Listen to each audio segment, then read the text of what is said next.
All right, so I think we might as well go ahead and get started. So guys, thank you all so much for joining us today. My name is Clementine Thomas and I own Bold Fork Books. We are a culinary bookshop located in Washington, D.C. We're DC's only dedicated cookbook store, and we carry a diverse array of cookbooks, food writing, wine and cocktail books, some food magazines, some used cookbooks, a little bit of everything. The shop is currently open for in-person browsing, or you can find us online at boldforkbooks.com. I could not be more excited to introduce Dan Keeling and Mark Andrew, who are joining us all the way from London to talk about their fabulous new book, Wine from Another Galaxy. Here. Hello. So Dan and Mark are co-founders of the loved and lauded Noble Rot magazine and of the award-winning London Noble Rot restaurants, the first of which opened in Bloomsbury in 2015, and the second of which they opened in Soho just this last year. And as if opening restaurants and publishing a magazine and traveling the world talking to wine producers was not enough, they also founded Keeling Andrew and Company, a wine importer and merchant, in 2017. Dan has won numerous awards for his writing on food and wine. Mark has earned the coveted title of Master of Wine. And on top of all of that, they've somehow found the time to write this truly extraordinary debut book, which we'll be talking about today. Dan and Mark are joined in conversation today by Meri Lugo. Meri is Director of Operations for locally beloved and nationally celebrated Domestique. They were named one of Food and Wine Magazine's top 5 natural wine shops in the country, and they work exclusively with producers using biodynamic and organic agriculture and minimal cellar intervention. Before joining Domestique, Meri was the service director for another locally beloved and nationally celebrated BC institution, Little Sparrow.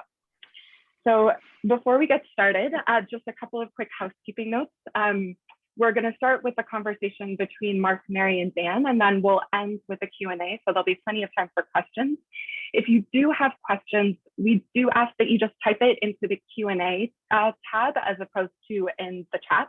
That'll just help us keep better track of everything. That said, if you feel free to use the chat to say hi, to tell us where you're tuning in from, and to chat amongst yourselves.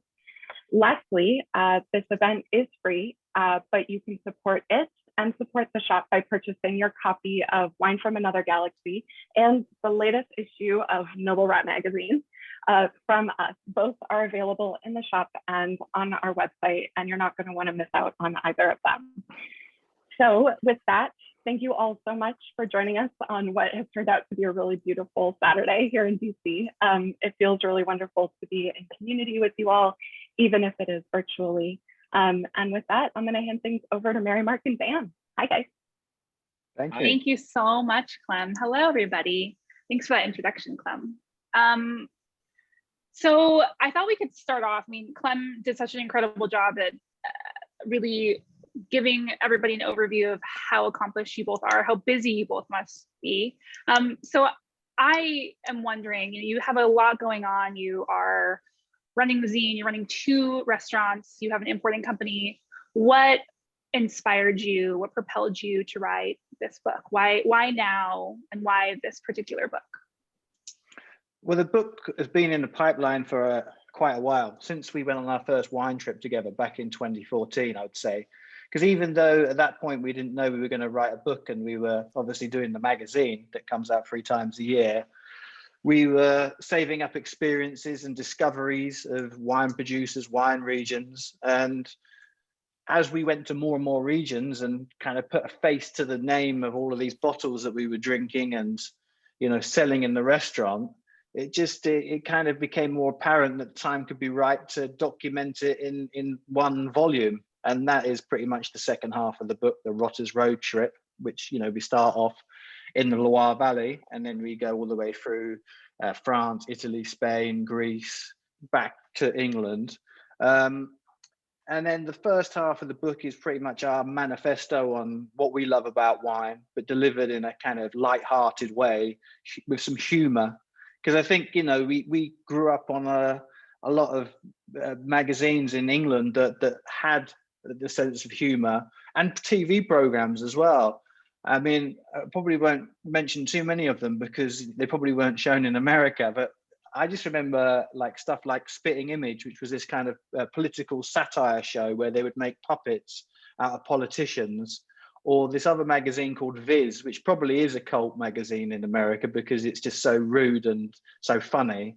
But it was trying to take some of these kind of other kind of pop culture influences that we've grown up on and to put it into wine, which, you know, wine for a long time had stayed the same way. I mean, there was lots of really good books about wine. Obviously, a lot of them are quite academic. Some of them are written with real charisma, like Kermit Lynch, Ventures on the Wine Route, which was like a real inspiration for us, or Michael Broadbent's books, or Clive Coates. But I guess wine was ripe to try and do something with a slightly different voice. And I think, you know, we're two old middle-aged English blokes now, but we stride the kind of older generation of these people that, you know, some of them are sadly no longer with us, like Michael Broadbent and Stephen Spurrier, who passed away a couple of weeks ago. And then there's a young generation of 20 and 30-year-olds coming through who might not necessarily have tasted the first growth claret, but are getting into it through natural wine. And it just seems like it's like the best time ever to be a wine lover. It's so diverse. It's so interesting. There's this DIY spirit that's kind of running through wine that you know, you can buy your own vineyard. You can start making your own wine. It's, you know, to use another kind of analogy with music, it's like being able to start a punk band back in 1977, you know, 3 chords and then you've written a song and you've done that. So I think going back to your question, it was just like the kind of, once we got going, it was like, well, this can be a book, and why can't it be a book? And we wanted to make sure we traveled to enough regions as well to do it justice. And there's still quite a few regions that we wish that we'd got in the book that we haven't. You know, just before COVID, we were going to travel to sherry country to write about sherry, which is, you know, something that we love, but that should have been in the book, but we couldn't get there in time. Chianti is the kind of focus of the new issue of the magazine, and, you know, would have loved that to be in a book as well, because there's a really interesting group of winemakers in Chianti making organic biodynamic wines, you know, that are a world away from the industrial commercial wines that I guess Chianti became famous for, and you know, using international varieties and stuff. So again, it's another region that with amazing people who are doing it for the love of it. So so many regions and so many wines in so little time, for sure. I'm glad that you mentioned humor and zines, because I think that's such a thread in your zines and also in the book. There's a sort of like the scrappiness, this DIY-ness to it that is completely singular. It's very, I mean, it's inspirational. It's clearly inspired by those sources that you said, but it's very refreshing, because so much of wine writing and food writing is more classic, is more academic. So can you talk a little bit more about the aesthetic, both the tone, the actual tone of the writing, and also the aesthetic of the book, and what you were really trying to accomplish there? Was it just, were you trying to kind of like dispel this kind of stuffiness? Were you trying to get through to certain readers who maybe wouldn't be into wine otherwise? Like, how were you sort of coming at the tone and the voice of Noble Rot? Yeah, I mean, it's an interesting question, but fundamentally, I think everything that we do in the magazine, it needs to have a sense of fun to it. It needs to be engaging and entertaining. We used to say it needs to be, you know, we were aiming to be lighthearted, but not lightweight. You know, life is pretty hard for everybody, you know, in various ways. So when you come to a subject like wine, and, you know, it gives you so much pleasure, it gives it in a gastronomic sense, but then it also gives it in a intellectual sense and a history sense. To then inject a bit of humor into it, that is that's what I think of as great writing. And the same for food writing. Like my favorite restaurant reviewer in the UK is Marina O'Loughlin, and she's one of our contributors and also an investor and a consultant. And what's great about her writing, for example, is that it's authoritative, and she knows so much about food. It's incredible. I will often wonder how she knows so much, but she's funny as hell as well, you know, and that's what makes her writing such a pleasure to read, and that's what keeps people coming back. And that's what we want to do with Noble Rock magazine, with the book. And also when people come in the restaurants, we want our staff, you know, if people are too earnest and they work for us, it doesn't really work out too well. It's just about somebody really being into wine and wanting to know everything about it, but just being personable, and charm goes a long way in hospitality. So I think it comes back to that. And if we sometimes have articles that do come across as maybe a bit too earnest, and you know, we sometimes have to cut them, because you just think it's just, they might be well written, but it's just not Noble Rot style. So it's important to know what you are and what you're not. There's one thing, and I hate to mention that this is a film, but James Bond, when you watch the new films, it doesn't have the humor that it used to have, because it was always a bit kind of camp. And I think that there were so many films like that, even stuff like Star Wars, stuff that we grew up on, that they're kind of films that are trying to be, you know, you would say that James Bond's a spy film, but it has got, the old ones have got a sense of humor.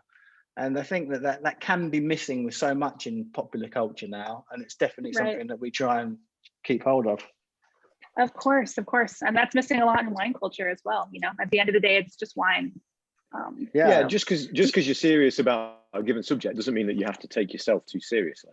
And I think, like Dan says, you know, throughout everything that we do, whether it's the writing or whether it's the way we put together the restaurants, you've got to have a laugh with it. You've got to have fun. Wine is such an amazing thing for bringing people together and being a social lubricant, and you know, it's the precursor to good times. So of course, you know, have some fun with it, whether it be writing about it or whether it be the experience of drinking it. Yeah. Do you think the voice of Noble Rot has changed over the last, you know, almost a decade? Has it evolved, or have you always, do you feel like it's sort of been the same? I'm just trying to think about how you've grown over the last little bit since you started, and also have your palettes changed? I want to hear about, like, you've traveled so much. I'm sure that all of these new endeavors have you already obviously loved wine, but there's so much more wine and so many more producers that I'm sure you've been exposed to because of the paths you've chosen. So have your palettes evolved alongside the Noble Rot voice? Yeah, I mean, if you read the early issues of the magazine? Have I? Yeah. I haven't read them cover to cover, to be honest, but I have flipped through them, and they're different, for sure. They're a little scrappier. There's that sort of like, that zine, that sort of DIY quality, like you said. Yeah, that's what happens when you start something before you know what you're doing. So, which is kind of something that we both, Mark and I, believe in, is, you know, begin before you're ready, because else you'll just think of a reason why not to do something. But I would say the kind of what we tried to achieve hasn't really changed, but actually how we've been managed to achieve it has evolved, and how it's evolved is through confidence. And you know, the general quality level of all of the contributors has, how should I say it? I mean, in the past, we'd have some amazing contributors, of course, but there might be a few fillers in some of the early issues, and that's just the way it goes, because we didn't know any journalists, we didn't know any illustrators, we didn't really know any printers, we didn't know anything really. And it was Mark and I starting off writing, you write about this, I'll write about that. Who else can we get to write? We've got Stephen Harris, who's our consultant chef, who's got an amazing restaurant in Kent called The Sportsman. He wrote about a tart. I knew Mike D from the Beastie Boys manager, so got in touch. I've heard that Mike, you know, likes Shabley when he writes him, and we kind of put it together. And it was you know, at one point we were going to put it out and we didn't even have any images in it. It was stuff that we got off the internet that just looked rubbish, and we were about to send it to the printers like complete madheads. And then we just thought, no, we've got to. And now, if you fast forward, was it 8 years? We've got a roster of amazing writers. You know, mention Marina, mention Stephen. They're still both with us and big part of Noble Rot. We've had Diana Henry. We've had, you know, Simon Hopkinson is one of the best ever British chefs, and he does a column. John Niven, who's someone I knew from A&R and the music industry, who wrote has written a lot of amazing books, but the one he probably got most famous for was Kill Your Friends, which is about the music industry. Have you heard of Kill Your Friends? I have. Yeah, I mean, I have it's not read the it, but I've nicest heard book. And then, I mean, it's very funny, but it's just mental. So yeah, what I'm saying is now to have those people who you can go to, you know, on a regular basis, and who are so knowledgeable about food and wine and popular culture, and then to have all these illustrators that have started that we've got to know over the past 8 years as well. It becomes a much more confident thing. So I think we're able to accomplish what we set out to do back at the start better now. But I think the mission was always the same. We just weren't always accomplishing it. But that's fine. You don't mind growing up in public. Of course. There's something very charming about growing up in public. I think it people buy into that as well. People have been part of the journey with us. You know, and a lot of people who maybe came to learn about Noble Rot later on, they can go back and they can look at the earlier issues, and they can kind of chart our progress and see where we've come from.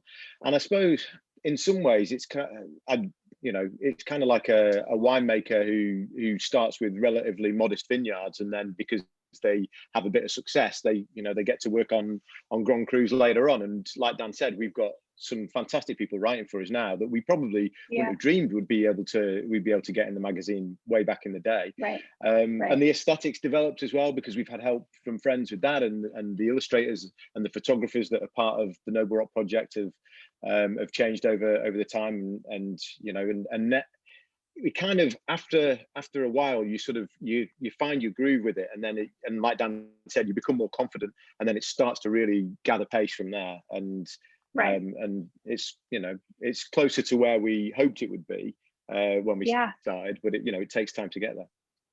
Of course. And I'm sure it's easier to take risks that way too, right? If you're confident, if you feel like you have the stable of writers and of artists to depend on, to collaborate with, you can kind of be like, all right, fuck it, let's do this weird, crazy thing or whatever, you know?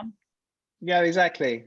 But to go to the second part of your question as well, Meri, you know, our taste, you know, we both, when we met, we were both really into Burgundy, and I guess we still are really into Burgundy. But, you know, Mark worked in the wine shop next to where I worked, and I worked at Island Records, and I'd come in and we just became friends through buying wines, drinking wines together. Mark did some amazing tastings after work that he would sell tickets to, and that would be from domains like Domaine de la Grange de Père or Chave Hermitage, Cocheterie Meursault. Did some early natural wine tastings, you know, with people like Uve Noir and Ganeva. But I guess because we've tasted so much on a regular basis, just by virtue of having the restaurants and the magazine and the wine trip, to have that kind of to be that fortunate that your job, and you'll relate to this, Meri, that your job is with something that you love, and it's actually, you know, it is actually work to be thinking and talking about these wines and the philosophy and the taste. Of course, your palate changes, and there's it's a bit like when you're 10 years old, your musical taste is probably very different to when you're 30 years old. There's still some things that last, that, you know, are so good. Like American wine wise, I always talk about Ridge as being like a wine that is made, you know, on quite a big enough scale to often find on restaurant wine lists. But you also realize some of the stuff that you might thought was interesting maybe isn't that well made, and that is in, you know, classic wines and also in natural wines. You know, people sometimes ask us about natural wine because our list is a real mixture, like the magazine is. You know, what do you think of natural wines? And, you know, we think that, you know, some of the best wine, top 5 wines in the world, you know, probably most of them will be natural wines. But it's so much harder to make good natural wines than it is to manipulate your wine, as you know. So tastes, you know, champagne we got much more into. And I think if we're in the restaurant on a day-to-day basis, grower champagne would be like a, sounds so poncy, doesn't it, when you say that, you know, grower champagnes you go to. Sounds so highfalutin, doesn't it? But it's just you know, delicious wines, really interesting region, you know. What else?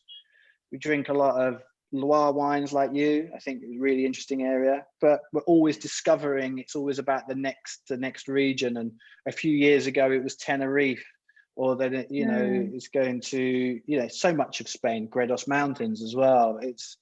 There's just you just can't get bored doing what we do. And you taste the taste. I think, of course, we like fresh wines. We like wines that you can drink a lot of without falling over, so not high alcohol. We want it to be made in you know, a sustainable way without too much chemicals. But it's just exciting, isn't it?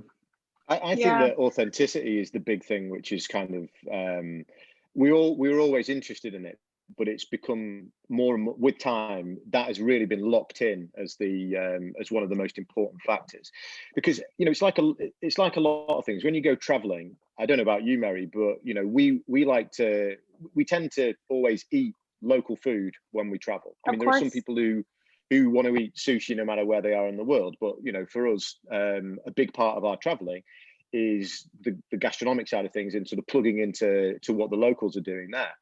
And you know, that when you go to different places and you want to experience the cultural elements of that place that are perhaps different to the next even region, let alone country, well, it's exactly the same with wine. And if a wine is authentic and it has that signature of where it has come from, of where the grapes were grown, and, you know, that historical context of what varieties it's made from and what practices are maybe preferred in one place to the next, as opposed to that very homogenous sort of international approach to things where everything is made in a sort of to the same recipe, and there's a small group of noble grape varieties which are deemed to be worthy of premium wine or whatever it might be. And, you know, we've never been enthralled to that kind of thing, and we've always looked for the authentic. And I think as we've developed as drinkers together, because we drink so much together, you know, we work together, and, you know, we're best mates, and we've got this whole life together of that wine is at the center of. And you'd probably be surprised at how similar our taste is. Actually, it's very rare that one of us really likes a wine that the other one doesn't. But I would say that for both of us, authenticity has always been at the core of what we look for, and that's more true today than it's ever been before. Of course. I imagine, I mean, it's like you can appreciate the beauty and the craftsmanship of all different kinds of wines. It's really about the approach and the sense of place, as opposed to this tasting note versus that tasting note. Yeah, because your mood changes, and what you're after changes, you know. And as a 41-year-old, I may be slightly, especially after many years in the trade, you know, the wines that I'm really into at the moment, I'm drinking a lot more white than red, and I'm really into wines with real energy and vitality and vigor. That just is what I'm drawn to at the moment. But there's nothing to say that, you know, this time next year I won't have kind of slipped back into a bit more of a mood where, you know, richer red wines are the thing that I'm gravitating towards. But the thing that won't change, no matter what style or place or grape variety or whatever it is that has my attention at a given moment, the things that won't change are looking for that sense of authenticity at the core of the wine. Right, that makes sense. I want to go back a little to, you know, to music and art and wine. I mean, there's the zine and the book are so, you know, there's so much overlap between those two, or those multiple genres. Why do you think that visual artists, musicians, people who are drawn to those things are also drawn to wine? What is the overlap there? And do you think that do you think that winemakers are artists? Are they farmers? Are they craftsmen? Yeah, that's another interesting question. I think winemakers are definitely craftsmen, and I think they're definitely farmers. Well, not all of them. You know, there's obviously some people who are winemakers who don't even go in the vineyard, I'm sure, but I think it's a craft. It's about harnessing something that's there in nature. They're probably philosophers as well, as much as they are craftsmen. I don't know about art because, you know, as a winemaker, you're at the behest of nature so much. If you're making the kind of wines that we like to drink, you are anyway. So you're not, you know, there's obviously not that many deliberate things you're going to do to change the wine. So I think that's maybe the mark of art or an artist, is that they do things deliberately. So maybe a philosopher, farmer, stroke craftsman. I like that. Definitely philosopher. I like that. I like that label. Yeah. I mean, I remember meeting Josko Gravner in Friuli, and he definitely was into the whole philosophy angle of wine, like Gianfranco Soldera, who was his best friend. And I remember one of his quotes was along those lines. He said, you know, I don't think young winemakers should go to wine school. They should study philosophy. You know, how you can allow a wine to become itself rather than, you know, try and force it into something. And, you know, when Gravner gets his wines right, like the 2010 vintage that I think you've got in your shop at the moment, which is one of the best I've tasted, it's such a beautiful way to put it. And I think Soldera in Brunello di Montalcino, definitely one of my favorite ever winemakers, was exactly the same. He was a philosopher, completely uncompromising, and stuck very much to a set of an ethos, set of values that they just will not compromise for anyone. So yeah, I'd actually go philosopher, the best of philosophers more than anything else, maybe. So yeah. And in terms of the musician thing and why musicians like it, I guess musicians of a certain age like it because they might have made enough money to be able to go and, you know, they go on tour and they go to nice restaurants. And if you're kind of a little bit obsessive anyway, what are you going to get into besides buying records? Well, you know, wine's pretty geeky as well. There's a lot to know about. But it's all to do with the senses, isn't it? Whether it's your ears, your nose, your mouth, you know. So I guess you meet people like Anselm Salos as well in Champagne, and he talks more like an artist. You know, last time we visited, he was, you know, when I taste wine, I visualize myself in a woodland or something like that. You know, what he was getting at was it's kind of transportative wine. So the actual experience of wine is engages with your imagination. So I guess again, it's philosophy again. Yeah, nice. Philosophy and a little art, I suppose. I want to talk about labels a little bit. I mean, I love the bit in your book about going over wine labels and how they're sort of likened to record covers. I think that's so apt, and it kind of draws the drinker in or the listener in. And as you have mentioned as well, with Instagram, with social media, you know, there's like this greater sort of move towards the label and how it photographs, how it translates. Do you think that is like, what do you think that's doing to wine? That like the label and the art that represents what's in the bottle is so culturally resonant right now? Yeah, I mean, that's definitely something that I think probably started with in a bigger way with natural wine. You know, that going back to that DIY attitude that you can make your own wine. Now you can make your own label as well, and you don't have to go to a marketing company to do it. It doesn't have to look like the wines that your mum and dad drank that they bought from, you know, I know they don't buy them in supermarkets in America, but over here it would be a supermarket. And I think it's just as valid as any other way to get into wine. Why not just go to a shop and choose a bottle on the artwork? I mean, obviously we wouldn't do that because we work in wine. But if people chance upon amazing bottles of wine because the winemaker has that kind of that desire to express themselves through artwork, it could that would be a worthy thing as well. Mouton Rothschild obviously famously every year did different labels, so Art and Wine are great bedfellows, but sometimes the best wines have got the shittest labels as well, haven't they? Oh my God. Know, absolutely. Sometimes the wine will come into the shop and we'll be like, oh, it's a delicious wine, but it's got an ugly label, it's just going to sit on the shelf, you know. It's just going to be this unloved child. Yeah, but that's the one that you can keep for yourself for not very much money as well, because it doesn't get popular. Absolutely. But how about if we talk about some natural wine classic labels? Yeah. One label that I remember seeing before even tasting the wine that now is just super expensive that no one can afford is Uva Noir from the Jura. And that label is so of itself. There's nothing that looks like Uva Noir. There's nothing that tastes like Uva Noir as well. But of course, that would be my definition, I think, of a slightly ugly label that I like a lot because it is slightly ugly. I mean, there's a few of them. Ganavat, I really like his labels. I think they're super cool. They're kind of old school and new school at the same time, you know. Yeah, it is interesting though. It is like records. Sometimes I think the big thing about the natural wine influence on labels is that it's about, like the wines are, it's about busting down convention and sort of smashing down the hierarchy and the things that had gone before it, which natural wine does obviously on so many levels in terms of the actual wines themselves, the culture that's surrounding them, the conversation that they're part of. But you know, don't forget how many rules there are in France in particular for the way that you have to do your labels. You know, there's font sizes that are regulatory.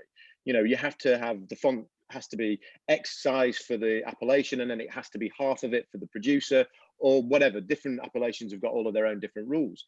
You know, when you're talking about Bordeaux, Mouton are obviously a bit of an outlier, but so many of the Bordeaux labels are the same. They've got the hand-drawn picture of the chateau on them, and they've been like that really ever since they were chateau bottling. So natural wine really just sort of smashed the whole the status quo, not just in terms of the wines in the bottle, but from every different perspective, because they were, a lot of the time, they were Van de Table, Van de France, you know, depending on which time era we're talking about.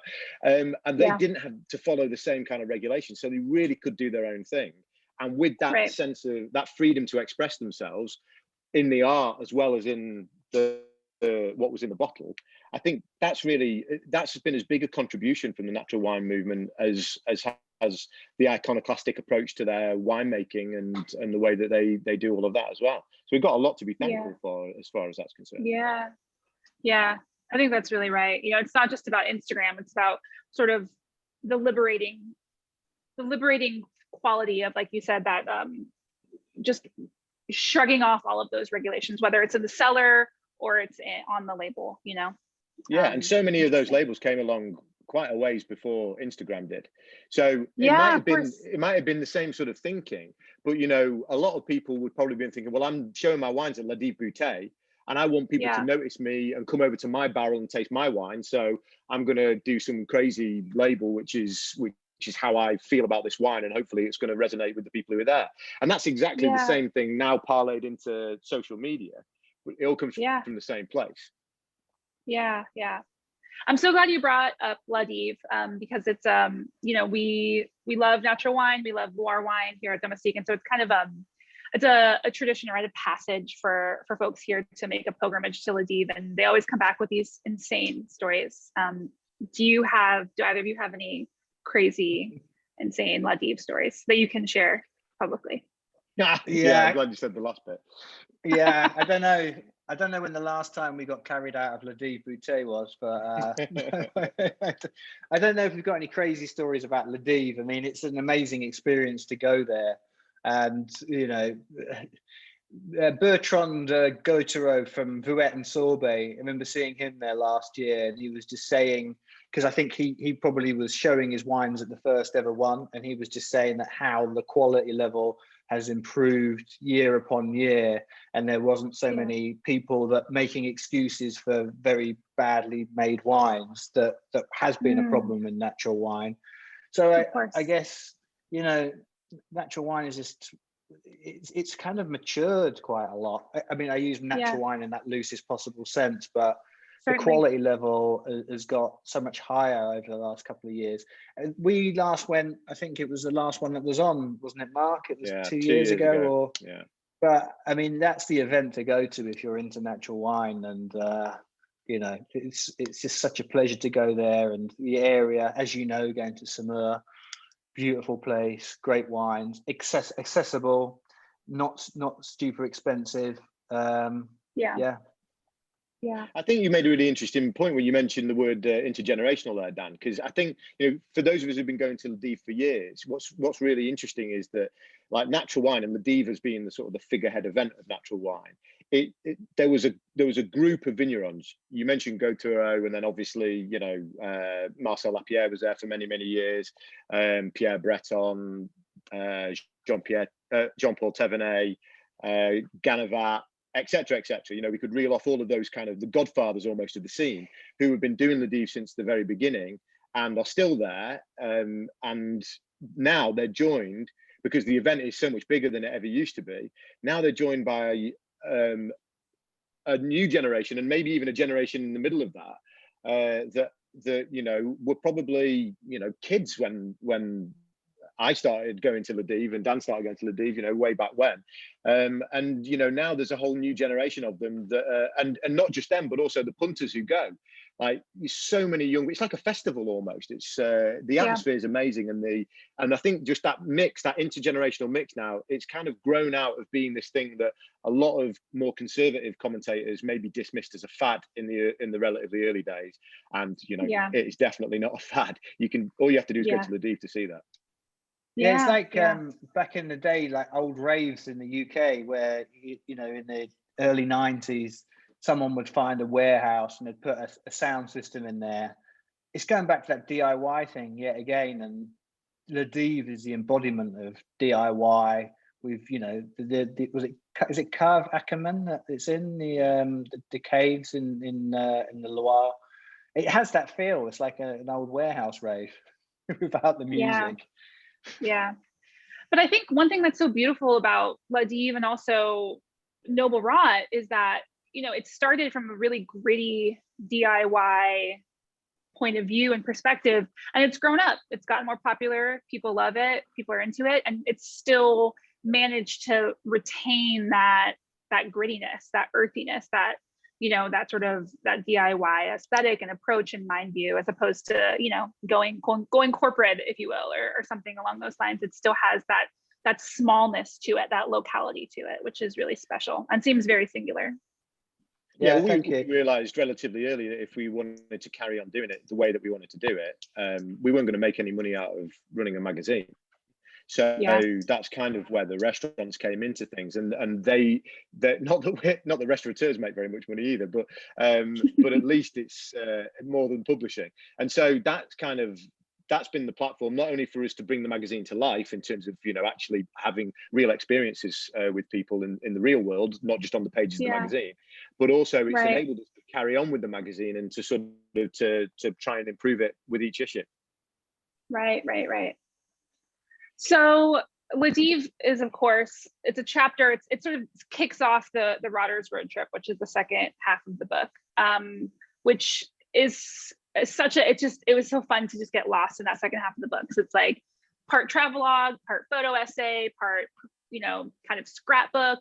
Can you talk a little bit about sort of how that idea came together, and why you thought it was so important to actually physically go to all of those places, these places where the wine that you had drunk and you had loved and you learned about was from, and meet those people?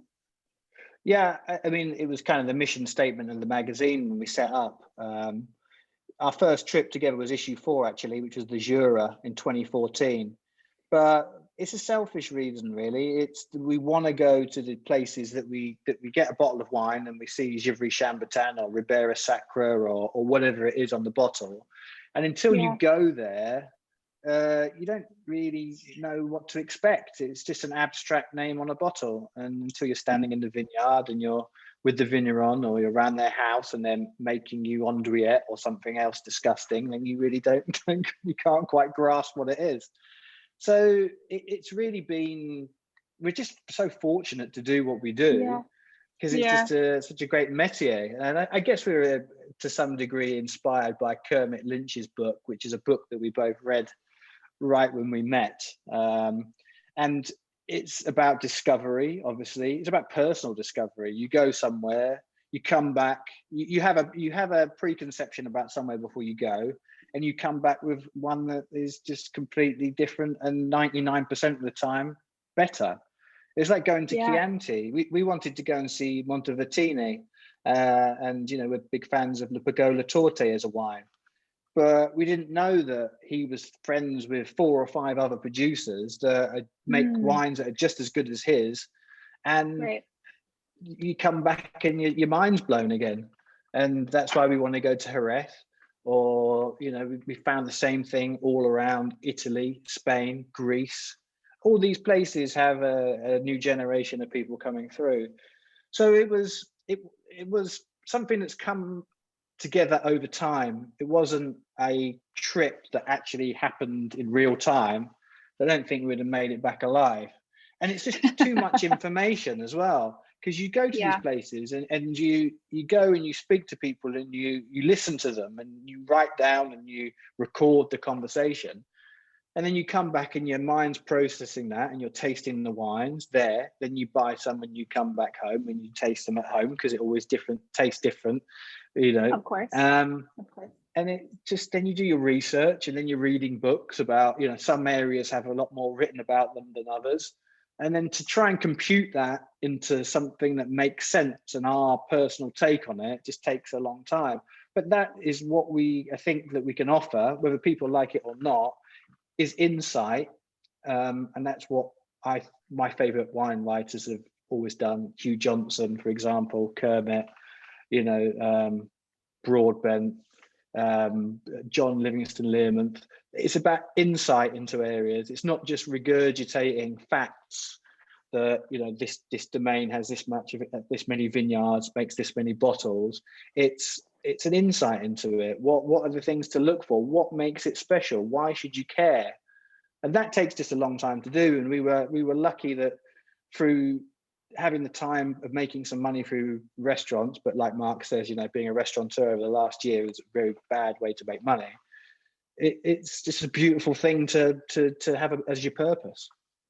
Right. I think you do something. Sorry, Meri. Sorry, I didn't mean to cut you off. No, please go ahead. One thing that Dan kind of said that I just wanted to pick up on, because we talked about authenticity and terroir before, and that's really important for us to be able to go and see places and actually be in the place, of course, so you can sort of connect with the nature of a given vineyard versus another one. But I think when many of us do this, I'm as guilty as anyone, when we're kind of obsessing about terroir and about place and about authenticity in that light, it's often easy to forget that there is a big human element to wine, and especially world-class wines, and especially the most authentic wines, because it's the human that chooses to sort of forego their egotistical impulses in order to bring that authenticity to light in the wine. And so when we go to these places, as Dan said there, the spending time with the people and listening to them and actually connecting with the way that they interpret what they have around them, which will be different at Thierry Alamond than it will be up the road at Clap, for example. They'll share many instincts and many perspectives on things, but there will be a different approach, and there will be one thing at one place which is not the same as another. And so if you're trying to understand a place and you want to really communicate effectively about it, if you want to offer that insight that Dan was talking about, I think spending time with the humans in their natural habitat, so to speak, that is what really enables you to have those personal revelations that you can turn into insight for others in the best case. Of course. And I think you accomplish that so effectively in the book. I mean, you write about a lot of wines that, quite frankly, none of us on this call are ever going to be able to drink, because they're unicorn wines. They don't exist anymore. They're super unattainable. And yet you're able to really capture the humanity of those people who have been making wine for generations, or making wine the way that their grandfathers made wine. But, it's sometimes it's hard to get the essence of those wines that are very famous, or those unicorn wines, and you've done it in a really effective and beautiful way. So yeah, well, that's good. Thank you for saying that, Meri. I mean, one thing that's important to say about wine is, although there's so many domains and cuvées that have become unobtainable for most people, what's exciting is there's a whole other generation of winemakers coming up that, as long as you're observant and you're alert, you can get onto them before they become the next superstars. Because we see that all the time. You know, 1 minute you can buy someone's wines for £20 here, the next someone's selling it online for £500 a bottle. And that, as you know, is to do with global demand and availability and small production. So, you know, we all know that wine, it doesn't, the correlation between cost of a wine and how it makes you feel, it's dubious, you know, once you get over a certain level. Of course, when we've drunk 1961 Latour that somebody has generously poured a glass of, and it's, you know, a pristine bottle, that is a priceless wine in terms of you just wouldn't come across it. But the energy that Mark talked about earlier that you get in a lot of natural wine, Richard Noir, for example, from Anjou, his wines are just a good example of somebody who's really captured our imagination, and we love to drink, not because they're super complex, but because they're just brimming with energy and life and vitality. And that's the essence of really great natural wine. Right. And I think just to take that and to reference the point we made just a minute ago, that's one of my favorite visits that we've done recently. I'm sure Dan will agree, because Richard is an amazing guy and very open and very quick to explain everything that he does, because he doesn't really do that much. And so it's beautiful and brilliant to go and visit these people that love their land as if it's a child of theirs, and all they want to do is kind of share it with the world, but in the purest possible way. So it was kind of inspiring to go and visit Richard Noir, because it was amazing how little he actually does. He just, what he does, the little that he does it perfectly. And, you know, and that's what, maybe to go back to what you were saying before about art and craft, and, you know, the way that he approaches his craft is not the same as the way his neighbors approach his craft, even if the environment that he's operating in is very similar. So it's amazing to meet those people. Of course. And it must be so amazing to, you know, you see his perspective, and if the exact same fruit was in the hands of another vigneron, it would taste completely different. Yeah, it's incredible. And you see that obviously in Burgundy, maybe in a more acute way to anywhere else, where, you know, you can go to Meursault-Narvaux, which is a village level vineyard, and most of the vignerons in there will be, you know, just doing what they've been taught at college, or what their parents did or whatever. And then you see Lalubis-Leroy's vines, which are about a foot and a half taller than everyone else's, trained in a different way. You know, the whole sort of approach to viticulture that she takes is different. So it's in the same vineyard, but the vines look different. And of course, the wine that she makes from them is very different, and the prices that she can attract for them are very different. So, you know, same, but very different. Of course. So speaking of vitality, and speaking of, you know, sometimes you don't need the unicorn bottle in your fridge. What was the last bottle of wine both of you drank? What's half open in your fridge right now? Go on, Mark, you go first. I opened a bottle of 2019 Bruja de Rosas from Commando G last night, which I think is maybe an interesting wine to mention, actually, given the context of where you came from with the question, because, yeah, you know, we are lucky. We in the line of work, we've been able to drink so many fantastic wines, like you said before, wines that, you know, maybe we won't ever see again and won't get the opportunity to drink, and many other people will be envious that we even got to taste them in the first place. And that's something that we would never do down. You know, we're very lucky to have that. But we are really excited by so many wines all over the world that are not expensive wines. You know, that are wines that are just, they might be from old vineyards of indigenous varieties made by people who really care about what they're doing and are, you know, and are doing it the right way. And so this 100+ year old vineyard of Garnacha in the Sierra de Gredos, just outside of Madrid, made by Danny and Fernando, who are two of the most exciting winemakers in Spain, if not the world, because just like Richard Loire, they just want to communicate the beauty of their vines and their terroir in the purest possible way. And Bruja de Rosas is, I mean, I don't know how much it retails for in the States. I don't know whether you've got it at the moment in Domestique. Here, I think it's about 20 quid, 25 quid maximum. So not a cheap bottle of wine, but an absolutely beautiful bottle of wine. And yeah, I opened it thinking, well, I'll have a glass tonight and then I'll maybe finish it tomorrow. And yeah, the bottle was gone pretty fast. That's a sign of a good bottle. Yeah, I've been drinking this wine during the conversation, which is a wine by Jean-Marie Guffins, who there's a whole section on in the book, and he makes wine in the Macanais. Very interesting story of how during the 90s he was lauded by Robert Parker as one of the top 3 white winemakers in France. And coming from quite humble vineyards in the Macanais rather than the top vineyards of the Côte d'Or. And he ran into trouble with the authorities who accused him of blending his wines in the Macanais from wines from the south of France.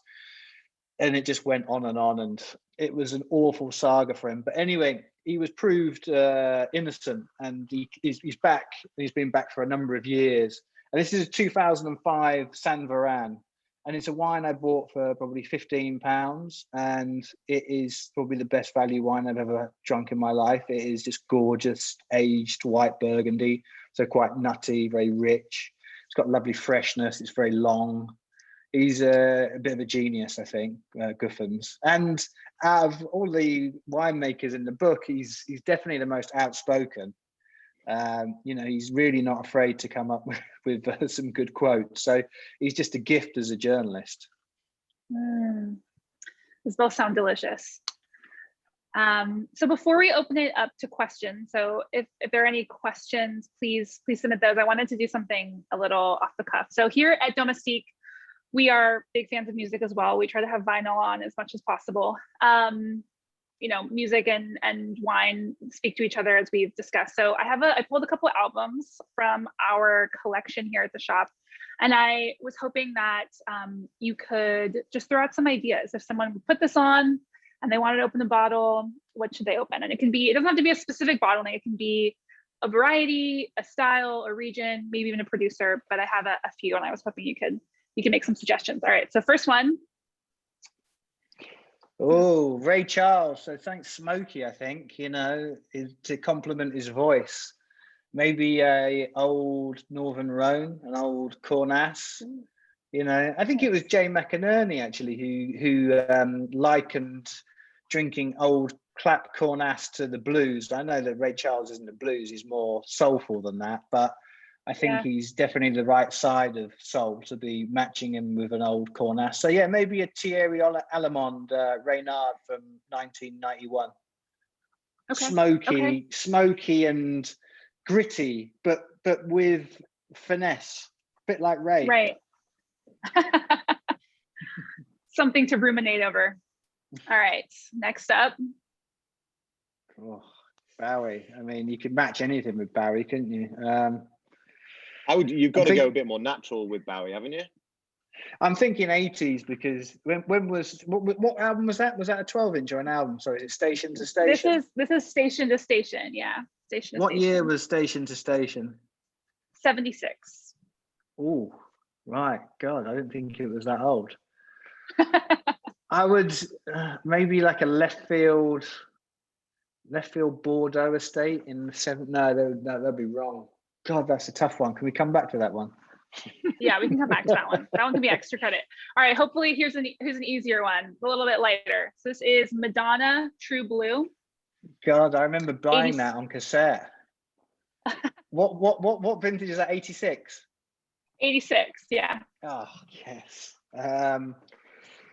Well, maybe something American, really. Maybe just a really beautiful Chardonnay from California or something like that. Maybe something like Kongsgaard Judge or something like that. Just rich and a bit decadent, a bit like that kind of era of Madonna. It's a bit glossy. I remember I got the bus into my local town to go and buy that on cassette when it came out, the day it came out, and I got the bus all the way home.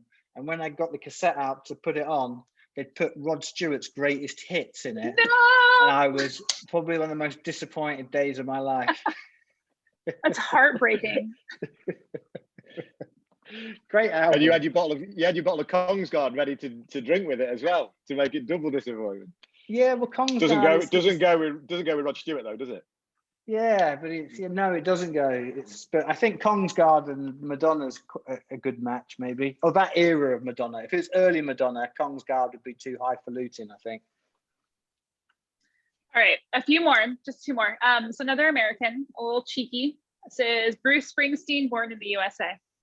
Come on, Mark, you can do Born in the USA. What does that make you think of? Well, it'd have to be American, wouldn't it? I'd say a Napa cab, but an old school Napa cab. So from an older vintage, and something like a Diamond Creek from the 80s, or an old vintage like Dunn Vineyards, something that's kind of got that real Californian soul to it, and that real. The thing about those wines was they weren't wines that were made for Ponzi wine collectors.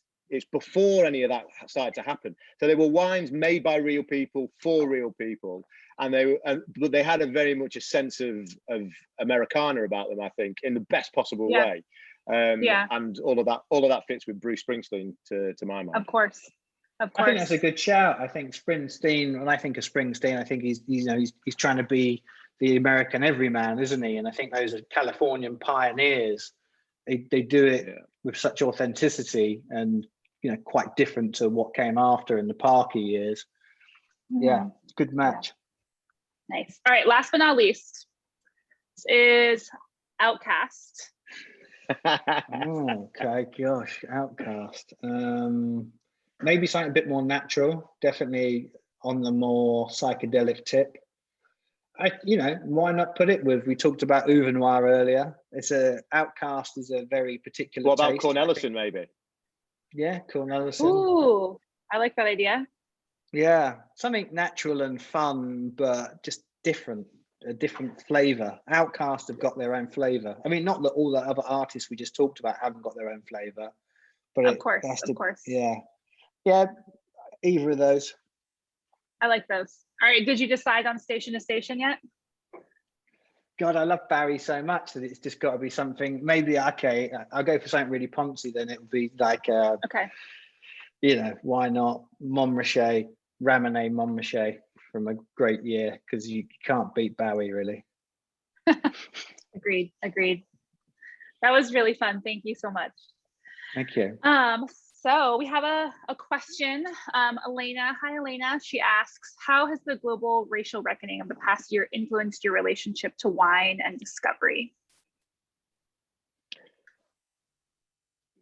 Could you repeat the question?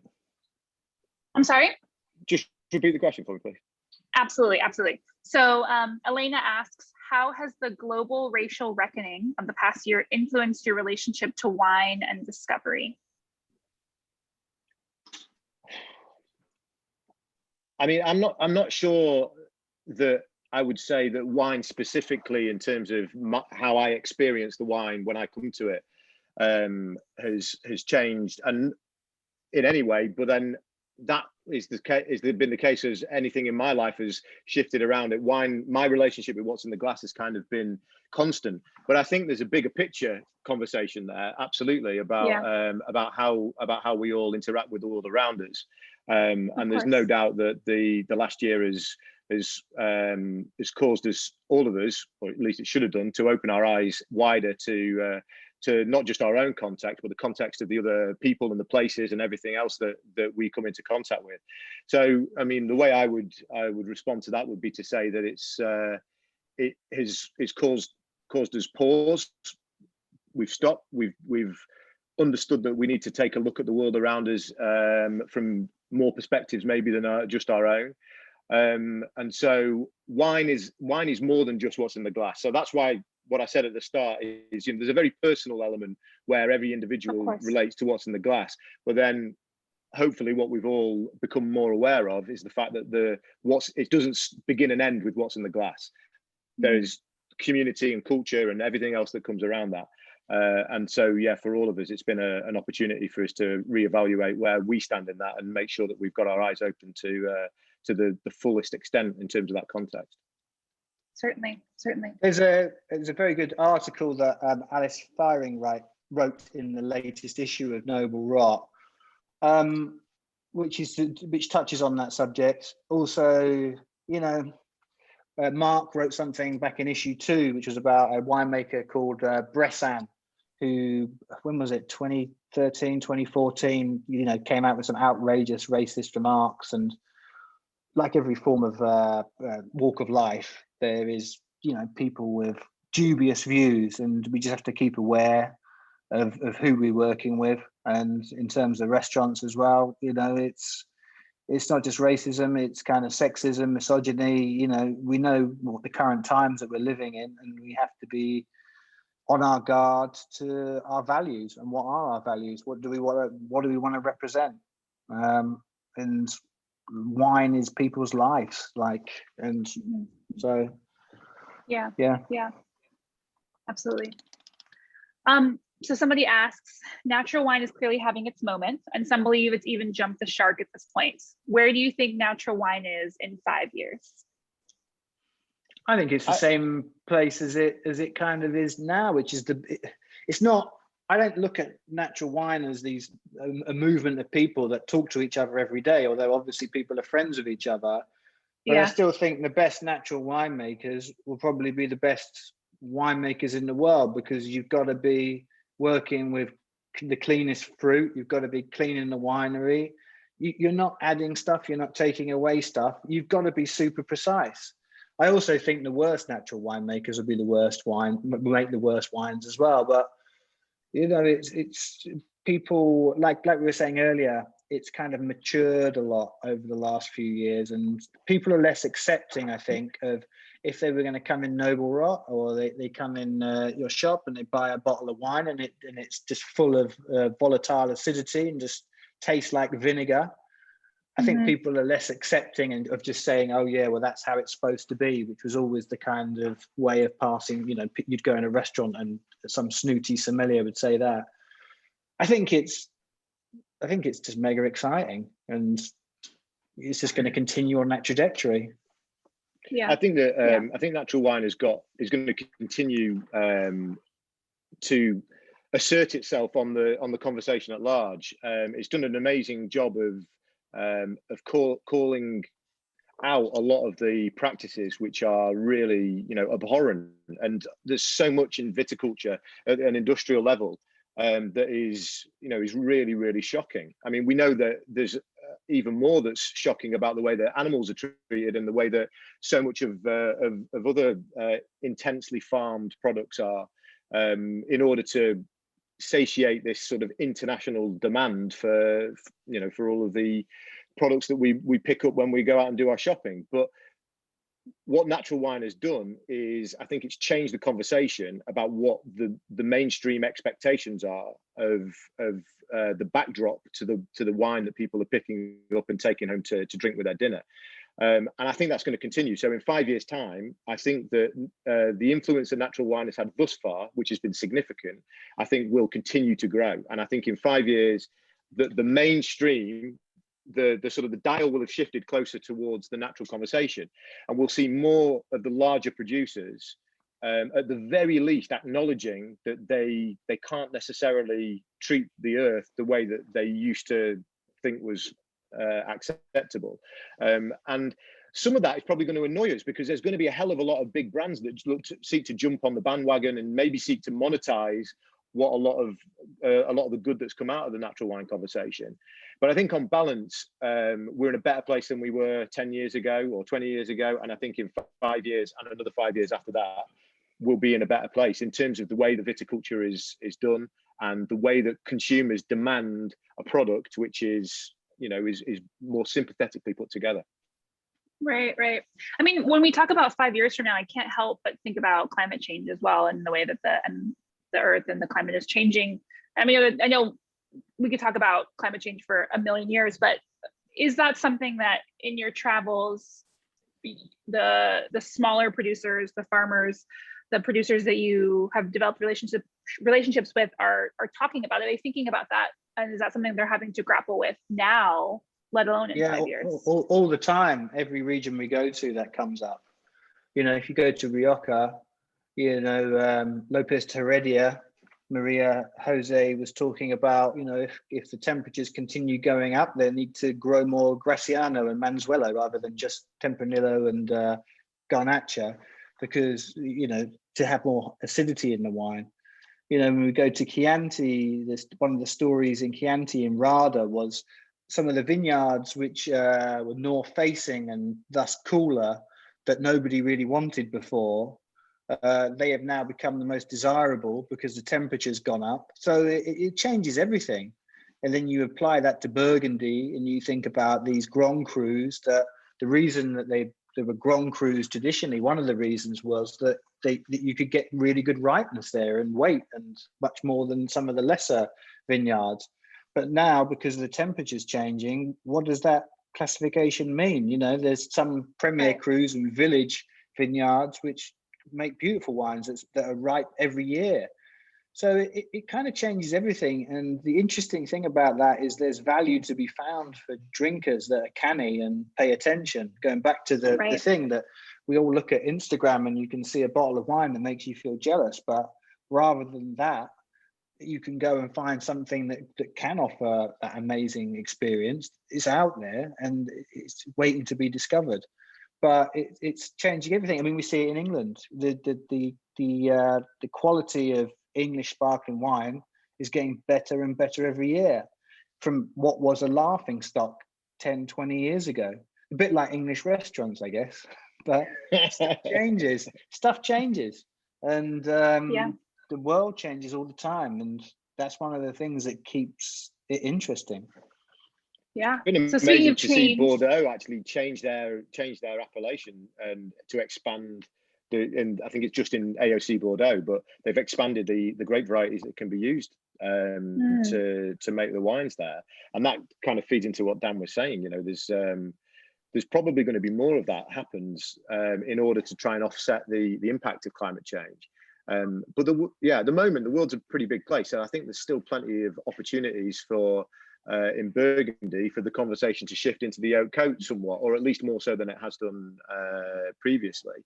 And there's a lot of regions where you go and you speak to winemakers and they've always got one eye on that little section further up the mountain. And there seems to be that sort of shift up towards areas that used to be considered too cold, or certainly in Parker's heyday, the wines that came out of those places didn't have the concentration necessarily to warrant big scores or much attention. But that has definitely shifted, and it's not just a zeitgeist thing in terms of people wanting wines that are fresher and brighter and maybe not as concentrated as in the previous decades, but also I think it's because winemakers themselves know that they're onto a loser if they're in a place that's really warm now and they stick it out. The world ain't getting any cooler anytime soon.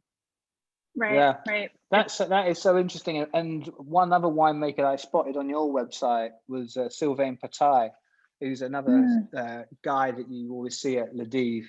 And he used to be a enologist for Christophe Roumier, whose wines are now so expensive that most people won't be able to afford them. But the actual difference in quality between drinking a Patai Marsanne and a Chambol from Roumier, okay, it varies vintage to vintage, but those wines, what they offer is just so amazing. And they're affordable wines that you probably sell a lot of them in your shop. And I think they go very quickly. Yeah, probably into your cellar, but I think they would go into my cellar. But that is one of one of the few good things about climate change, because obviously it's a horror show for the world, but it is that lesser appellations are able to get better ripeness, and that gives value to wine drinkers who are looking out for those places. Right.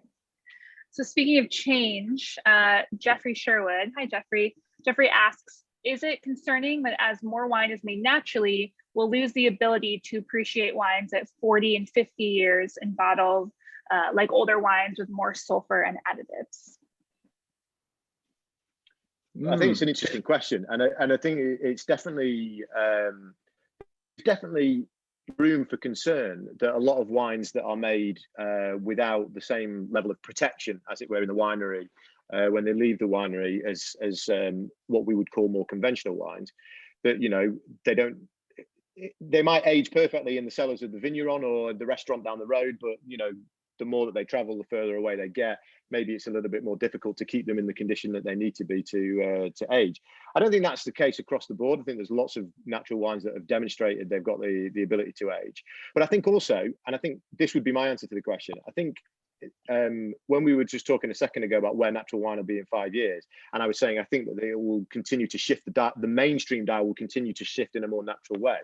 I think it's easy to forget that there's a really big spectrum of producers that, depending on how hardcore you are about your natural credentials, if you want 0 sulfur, then yes, you've got a relatively small band of winemakers who are making their wines like that. But is Chateau Rayas a natural wine? Are Dominique Lafon and Domaine Leflèvre and Jean-Marc Rouleau, are they making natural wines? They all work very naturally in the vineyard, and they all work spontaneous ferments, very gentle hand on the winemaking tiller, and in all of those cases, they use relatively low levels of SO2 as well. Now, they're not natural wines in the sort of the 0 sulfur kind of direction. But the point is that there is a big spectrum, and that spectrum of wines that are made sympathetically, that have a natural sort of instinct to the way that they're put together, a lot of those wines are genuine fine wines that have got a track record of aging for decades, and the new vintages give us no reason to suspect that they won't. So that would be my answer to that. I mean, if people, well, some of the wines that we've had that have got some good bottle age, serious bottle age, was we had a few bottles of Gramenon from the 1990s, which were amazing and pretty much 0 sulfur, and proved that they could age. It was, one of them was a 95, was almost as good as the Chateau Rayas of that same year. Had old Thierry Alamon from 1990 that has 0 sulfur, which can age well. And if wines have got the requisite tannins, maybe some residual sugar if it's not a red wine and it's kind of an old Riesling, and acidity, then just because it hasn't got sulfur, if it's stored correctly, then maybe there's no reason why in 40 years' time you wouldn't pull it out and it'd be great. But as we know, aging wine is a lottery, and there's so much bottle variation. You could have one bottle that's great and one that's not. But it's a good question, because I've never really thought of that before. I've never lied awake at night thinking about that. But why well, you're welcome. Think about that? No.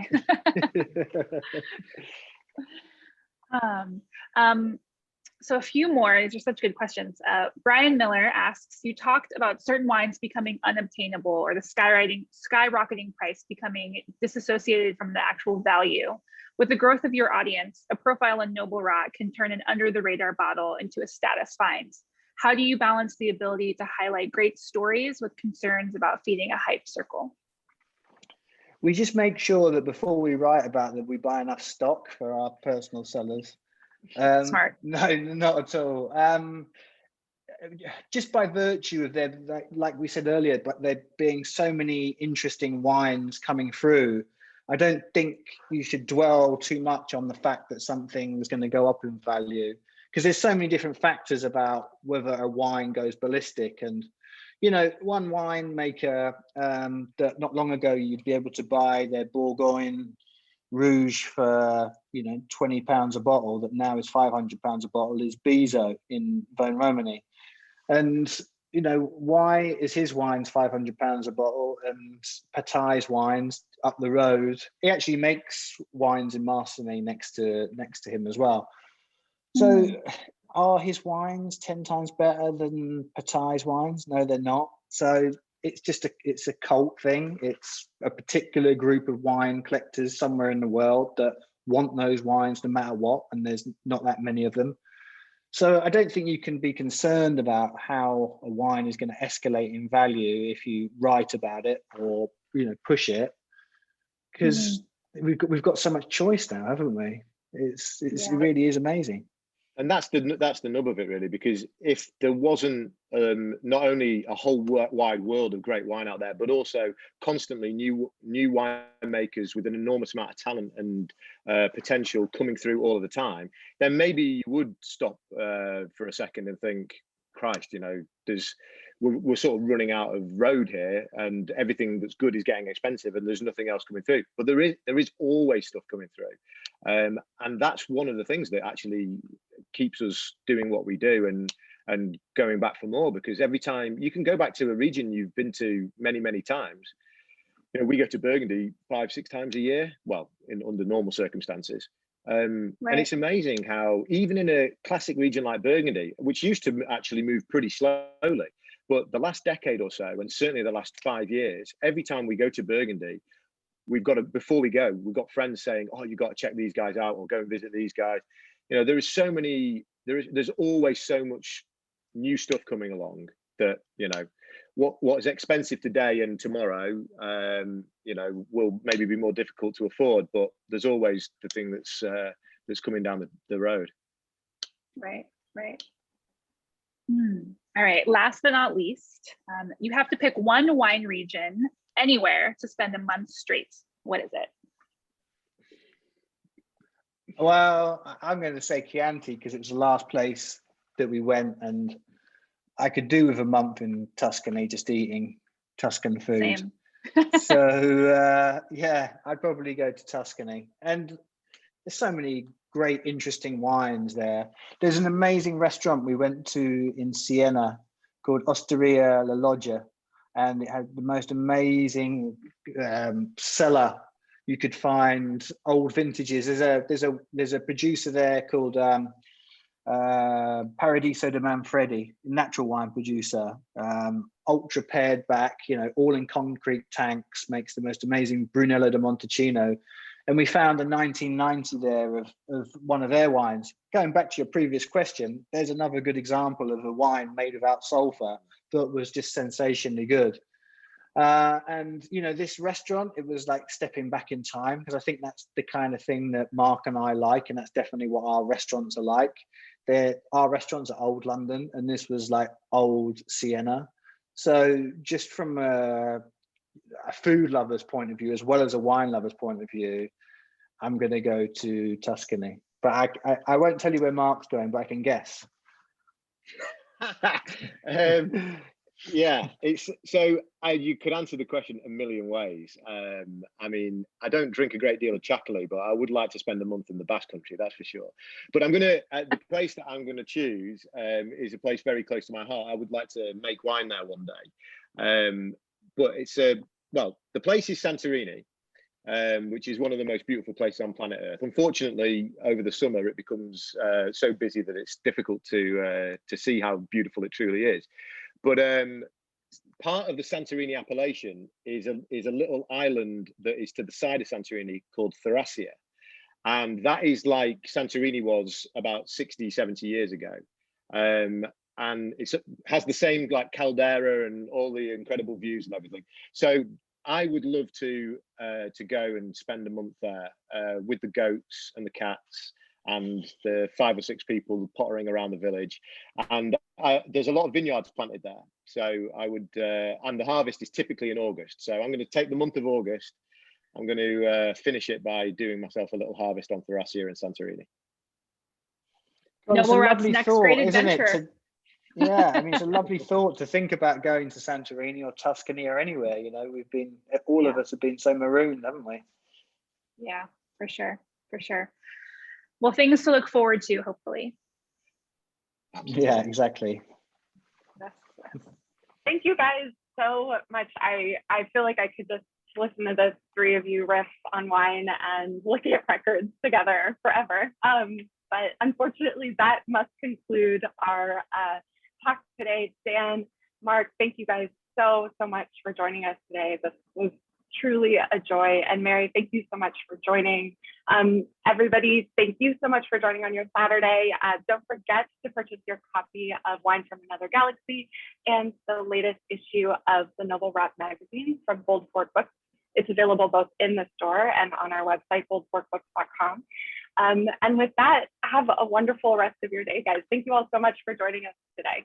Thank you very much. Nice to meet Thanks you both. so much. Thank you. Thank you. Cheers, Mary. Thank you. Bye-bye. Cheers. Thanks so much. Cheers.